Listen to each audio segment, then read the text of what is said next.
राधे राधे दोस्तों, जय श्री कृष्ण। तो आइए श्रवण करते हैं ऋषि पंचमी व्रत कथा। सतयुग में विदर्भ नगरी में सेनजीत नाम का एक राजा हुआ करता था। वह ऋषियों के समान थे।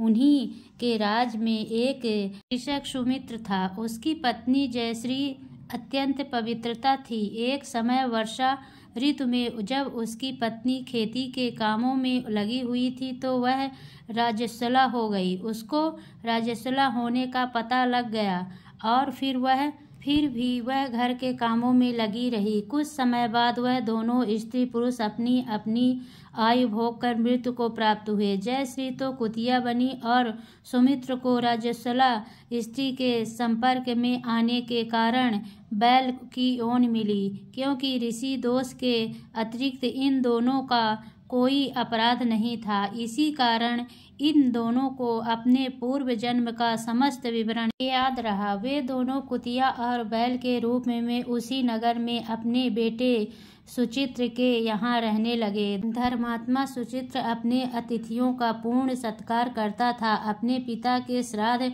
के दिन उसने अपने घर ब्राह्मणों को भोजन के लिए नाना प्रकार के भोजन बनवाए।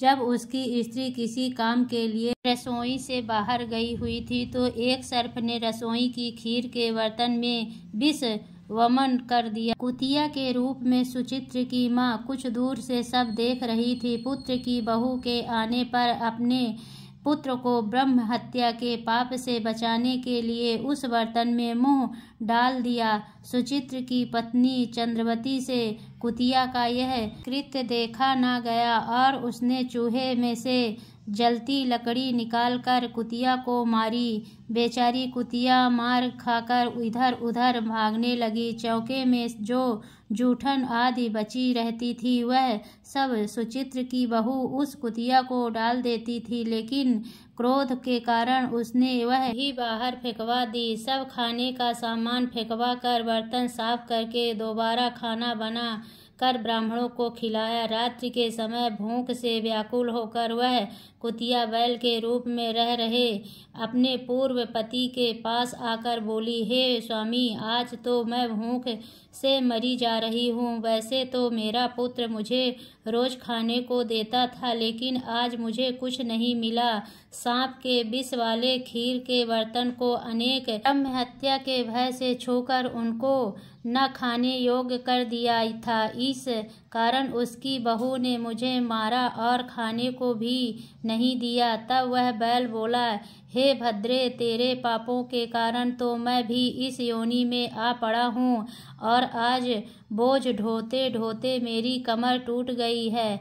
आज मैं भी खेत में दिन भर हल में जुता रहा। मेरे पुत्र ने आज मुझे भी भोजन नहीं दिया और मुझे मारा भी बहुत। मुझे इस प्रकार कष्ट देकर उसने इस श्राद्ध को निष्फल कर दिया है। आपने माता पिता की इन बातों को सुचित्र सुन रहा था। उसने उसी समय दोनों को भरपेट भोजन कराया और फिर उनके दुख से दुखी होकर वन की ओर चला गया। वन में जाकर ऋषियों से पूछा कि मेरे माता पिता किन कर्मों के कारण इन नीच योनियों को प्राप्त हुए हैं और अब किस प्रकार से इनको छुटकारा मिल सकता है। तब सर्वोत्तम ऋषि बोले, तुम इनकी मुक्ति के लिए पत्नी सहित ऋषि पंचमी का व्रत करो तथा उसका फल अपने माता पिता को दो।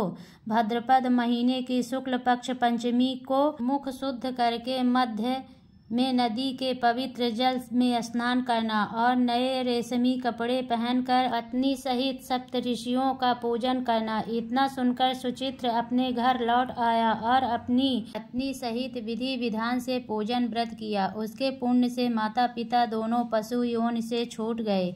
इसीलिए जो महिला श्रद्धा पूर्वक ऋषि पंचमी का व्रत करती है वह समस्त सांसारिक सुखों को भोग कर वैकुंठ को प्राप्त होती है। ऋषि पंचमी की दूसरी व्रत कथा।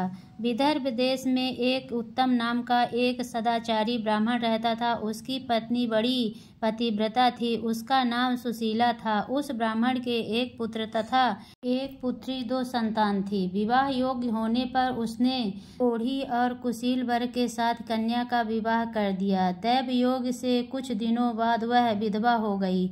दुखी ब्राह्मण दाम्पत्य कन्या सहित गंगा तट पर कुटिया बनाकर रहने लगे। एक दिन ब्राह्मण कन्या सो रही थी कि उसका शरीर कीड़ों से भर गया। कन्या ने सारी बात माँ से कही। माँ ने पति से सब कहते हुए पूछा, प्राणनाथ, मेरी साध्वी कन्या की यह गति होने का क्या कारण है? पुस्तक ने समाज द्वारा इस घटना का पता लगाकर बताया, पूर्व जन्म में भी यह कन्या ब्राह्मणी थी।